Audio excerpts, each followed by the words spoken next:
Shalom semuanya. Dalam perjalanan hidup kita seringkali merenungkan janji-janji Tuhan kepada keturunan Abraham, terutama saat menyaksikan berbagai peristiwa yang terjadi di dunia belakangan ini. Seperti yang paling sering kita dengar adalah Israel, bangsa pilihan Tuhan. Siapa yang memberkati akan mendapat berkat, siapa yang mengutuk akan mendapat kutuk. Bahwasanya Tuhan juga telah berjanji membuat keturunan Abraham sebanyak bintang di langit dan pasir di tepi laut. Tuhan pun memberikan tanah Kanaan sebagai warisan bagi keturunan Abraham. Kita membaca di Alkitab bahwa Abraham juga diberkati dengan kekayaan yang melimpah, yakni memiliki ternak yang banyak dan kehidupan yang makmur. Lalu di sepanjang hidupnya, Abraham selalu dilindungi oleh Tuhan. Ia selamat dari berbagai bahaya dan kesulitan. Dan yang terutama, Tuhan memberikan Abraham peran sebagai bapak banyak bangsa, yang dimana melalui keturunan Abraham, semua bangsa di bumi akan diberkati. Memahami fakta-fakta ini, kita mendapat kesimpulan bahwa janji berkat kepada Abraham sungguh sangat besar dan luar biasa. Namun, tahukah Anda bahwa berkat yang sama juga mengalir kepada kita? Melalui peristiwa di kayu salib, Yesus Kristus telah membuka pintu bagi semua orang percaya, yaitu Anda semua, untuk bisa menerima janji-janji Abraham ini. Alkitab menegaskan di Galatia 3 ayat 13-14. Kristus telah menebus kita dari kutuk hukum Taurat dengan jalan menjadi kutuk karena kita. Sebab ada tertulis, terkutuklah orang yang digantung pada kayu salib. Yesus Kristus telah membuat ini supaya di dalam Dia berkat Abraham sampai kepada bangsa-bangsa lain, sehingga oleh iman kita menerima roh yang telah dijanjikan itu. Berkat Abraham berbicara tentang kita mengalami kehidupan yang berlimpah secara rohani, emosional, dan sosial. Banyak orang memiliki pandangan yang sempit tentang berkat, yang hanya fokus pada berkat materi atau kesuksesan duniawi. Ini bisa menjadi tantangan dalam memahami makna sejati dari berkat Abraham.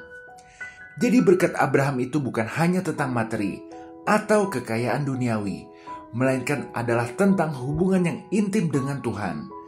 Seperti Abraham yang dikenal sebagai sahabat Tuhan, hubungan intim ini akan menjadi dasar bagi berkat-berkat lainnya yang bisa datang dalam hidup kita, yakni secara rohani, emosional, dan sosial. Rohani kita menjadi serupa dengan gambaran karakter Tuhan. Lalu dari sisi emosi, kita akan mengalami sukacita dari surga. Lalu secara sosial, kita akan mempunyai kehidupan yang berdampak positif bagi orang lain. Maka berkat materi akan menyusul kemudian. Sekali lagi, tantangan terbesar orang tidak dapat menerima berkat Abraham karena mereka berfokus hanya kepada materi. Ini yang akan membuat berkat terhalang. Sebab Tuhan Yesus sudah mengingatkan kita bahwa tak seorang pun dapat mengabdi kepada dua tuan. Karena jika demikian, ia akan membenci yang seorang dan mengasihi yang lain. Atau ia akan setia kepada yang seorang dan tidak mengindahkan yang lain. Kamu tidak dapat mengabdi kepada Allah dan kepada Mamon. Tuhan mengetahui hati kita. Apakah hati kita lebih fokus kepada materi atau kepada Tuhan? Sesungguhnya Tuhan memahami kita semua butuh materi. Akan tetapi, yang Tuhan mau, kita harus fokus kepada Tuhan terlebih dahulu. Baru materi yang cukup akan menyusul. Inilah urutan yang benar. Matius 6 ayat 33. Tetapi carilah dahulu kerajaan Allah dan kebenarannya, maka semuanya itu akan ditambahkan kepadamu. Karena Tuhan itu baik, Dia tidak mau kita binasa. Tuhan tahu kebenaran bahwa materi tidak akan bisa menyelamatkan, bahkan bisa mencelakakan. Tuhan mau kita mengabdi kepadanya, karena itu dapat membawa kita kepada keselamatan, baik tubuh, jiwa maupun roh kita. Sekarang bila kita sudah mempraktekkan urutan yang benar itu, yakni dengan kesungguhan hati, memposisikan Tuhan sebagai Tuhan atas hidup kita, maka janji-janji Tuhan dalam berkat Abraham cepat atau lambat akan kita terima. Sebab kata Tuhan, kita akan diberkati agar kita bisa menjadi berkat bagi orang lain. Semuanya demi kemuliaan nama Tuhan. Berikut adalah berkat-berkat Abraham yang sangat luar biasa untuk kita simpan dalam hati, lalu imani dalam hidup sehari-hari, hingga pada waktu yang tepat berkat itu akan sampai, di mana membuat hidup kita naik, lalu menjadi berkat bagi keluarga, saudara, tetangga, bahkan masyarakat luas. Haleluya, amin. 1 Kejadian 12 ayat 1-3. Berfirmanlah Tuhan kepada Abram, pergilah dari negerimu, dan dari sanak saudaramu, dan dari rumah bapamu, ini ke negeri yang akan kutunjukkan kepadamu. Aku akan membuat engkau menjadi bangsa yang besar, dan memberkati engkau, serta membuat namamu masyhur, dan engkau akan menjadi berkat. Aku akan memberkati orang-orang yang memberkati engkau, dan mengutuk orang-orang yang mengutuk engkau, dan olehmu semua kaum di muka bumi akan mendapat berkat. Sesungguhnya kita semua masing-masing telah dipanggil untuk memenuhi tujuan hidup yang telah Tuhan persiapkan indah kepada kita. Tuhan telah menciptakan kita dahsyat dan telah memberikan segala sesuatu yang kita perlukan untuk dapat memenuhi panggilan itu. Ketika kita melangkah pergi menuju panggilan itu, maka berkat melimpah akan kita dapatkan, sehingga orang lain juga akan mendapat berkat oleh karena kita. Faktanya, Tuhan akan memberkati orang yang memberkati kita dan mengutuk orang yang mengutuk kita. Keturunan kita akan menjadi berpengaruh secara positif di dunia ini. Haleluya, amin. 2 Kejadian 15 ayat 1. Kemudian datanglah firman Tuhan kepada Abram dalam suatu penglihatan. Janganlah takut, Abram, akulah perisaimu, upahmu akan sangat besar. Tuhan adalah perisai bagi anak-anaknya. Kita tidak perlu lagi takut, karena kuasa Tuhan ada dalam diri kita. Tak perlu lagi kita khawatir, sebab Tuhan sudah menjamin hidup kita. Tuhan Sang Pencipta alam semesta ini sangat baik dan teramat baik. Kasih setianya akan selalu kita rasakan di dalam hidup ini. Haleluya, amin. 3 Kejadian 15 ayat 6. Lalu percayalah Abram kepada Tuhan, maka Tuhan memperhitungkan hal itu kepadanya sebagai kebenaran. Di mata Tuhan, sikap percaya adalah sebuah kebenaran. Maka milikilah selalu keyakinan penuh bahwa Tuhan itu baik, dan yakinlah bahwa kita berjalan setiap hari dalam kuasa kasih karunia Tuhan yang terus-menerus membimbing langkah kita berjalan di atas air. Dalam artian, hidup kita mengarah ke arah yang dahsyat karena Tuhan selalu menyertai kita. Jangan ada keraguan sedikit pun, karena itu dapat membuat kita terjatuh. Percaya, berkat Tuhan ada pada kita. Haleluya, amin. 4 Kejadian 22 ayat 17-18. Maka aku akan memberkati engkau berlimpah-limpah dan membuat keturunanmu sangat banyak seperti bintang di langit dan seperti pasir di tepi laut, dan keturunanmu itu akan menduduki kota-kota musuhnya. Oleh keturunanmu lah semua bangsa di bumi akan mendapat berkat, karena engkau mendengarkan firman-Ku. Dengan berkat Abraham, Tuhan memberkati kita. Berkat yang Abraham terima itu bisa terjadi oleh karena iman percaya. Maka dengan iman percaya juga kita pun akan menerimanya. Melalui iman kepada Tuhan Yesus Kristus, kita dapat menerima semua berkat yang dijanjikan kepada Abraham. Dalam Yesus, kita menerima kebahagiaan, damai sejahtera, sukacita, kecukupan, dan kelimpahan dari semua yang baik. Haleluya, amin. 5 Kejadian 24 ayat 35. Tuhan sangat memberkati tuanku itu, sehingga ia telah menjadi kaya.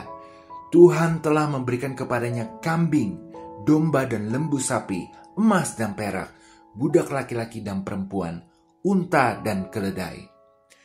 Tuhan dapat memberkati kita sebagaimana Tuhan memberkati Abraham, bahkan sampai menjadi kaya. karena kita menyembah Tuhan yang sama dengan yang Abraham sembah. Bahwasanya Tuhan di perjanjian lama dan di perjanjian baru adalah Tuhan yang sama. Tuhan adalah Tuhan yang tidak pernah berubah, dari dulu, sekarang, sampai selama-lamanya. Tuhan adalah Jehovah Jireh, yakni Tuhan yang menyediakan. Di dalam Tuhan, kita tidak akan kekurangan suatu apapun, bahkan bisa sampai surplus, yakni lebih dari cukup, agar kita dapat menjadi berkat bagi banyak orang. Haleluya, amin. 6. Zakaria 8 ayat 12-13. Melainkan aku akan menabur damai sejahtera, maka pohon anggur akan memberi buahnya, dan tanah akan memberi hasilnya, dan langit akan memberi air embunnya. Aku akan memberi semuanya itu kepada sisa-sisa bangsa ini sebagai miliknya. Dan kalau dahulu kamu telah menjadi kutuk di antara bangsa-bangsa, hai kaum Yehuda dan kaum Israel, maka sekarang aku akan menyelamatkan kamu, sehingga kamu menjadi berkat. Janganlah takut, kuatkanlah hatimu. Jika dahulu kita telah menerima ejekan dari orang, oleh karena rendahnya hidup kita, maka pada akhirnya kita tidak perlu takut lagi. Oleh kekuatan kuasa Tuhan, hidup kita akan dipulihkan. Segala benih yang kita tabur akan bertumbuh hingga menghasilkan buah. Dahulu hidup kita menjadi kutuk, tetapi pada akhirnya mata orang akan melihat bahwa hidup kita itu nyata, diberkati oleh Tuhan. Haleluya, amin. 7. Lukas 1 ayat 52-55. Ia menurunkan orang-orang yang berkuasa dari tahtanya dan meninggikan orang-orang yang rendah. Ia melimpahkan segala yang baik kepada orang yang lapar dan menyuruh orang yang kaya pergi dengan tangan hampa.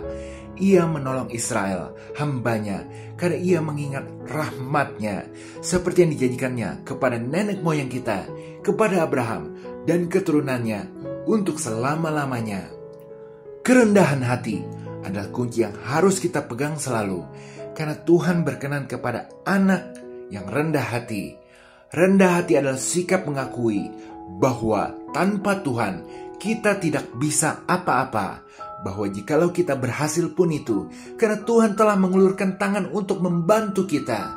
Jika kita menyerahkan hidup kita ke dalam tangan Tuhan, dalam artian selalu dengan rendah hati mentaati segala perintah Tuhan, mengandalkan kekuatannya, maka Tuhan akan berkenan melimpahkan banyak perkara besar ke dalam tangan kita.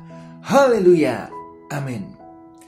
Sebagai penutup, Alkitab menulis penjelasan yang sangat menggetarkan hati dalam Galatia 3 ayat 26-29. Sebab kamu semua adalah anak-anak Allah karena iman di dalam Yesus Kristus. Karena kamu semua yang dibaptis dalam Kristus telah mengenakan Kristus. Dalam hal ini, tidak ada orang Yahudi atau orang Yunani, tidak ada hamba atau orang merdeka, tidak ada laki-laki atau perempuan, karena kamu semua adalah satu di dalam Kristus Yesus. Dan jikalau kamu adalah milik Kristus, maka kamu juga adalah keturunan Abraham dan berhak menerima janji Allah.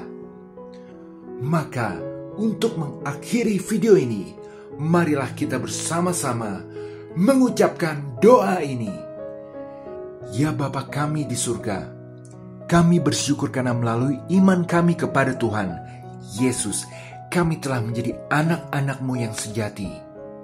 Ketika kami dibaptis dalam nama Tuhan Yesus, kami telah berada dalam Kristus, dan dengan demikian kami telah mengenakan Kristus. Tidak ada lagi orang Yahudi atau orang Yunani, tidak ada lagi hamba atau orang merdeka, tidak ada lagi laki-laki atau perempuan, karena kami semua adalah satu dalam Kristus Yesus. Dan jika kami adalah milik Kristus, maka kami adalah keturunan Abraham dan menurut janji adalah ahli waris. Bantu kami untuk lebih memahami makna baptisan kami ya Bapa melalui bimbingan Roh Kudus, dan bagaimana hal itu dapat sangat mengubah hidup kami. Tolonglah kami untuk hidup sesuai dengan identitas baru kami dalam Kristus. jauhkan juga kami dari godaan di dunia ini, dan kuatkanlah iman kami, agar segala berkat yang Engkau janjikan kepada Abraham bisa kami terima.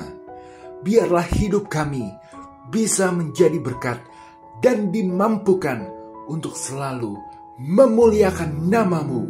Di dalam nama Yesus Kristus kami telah berdoa. Haleluya. Amin.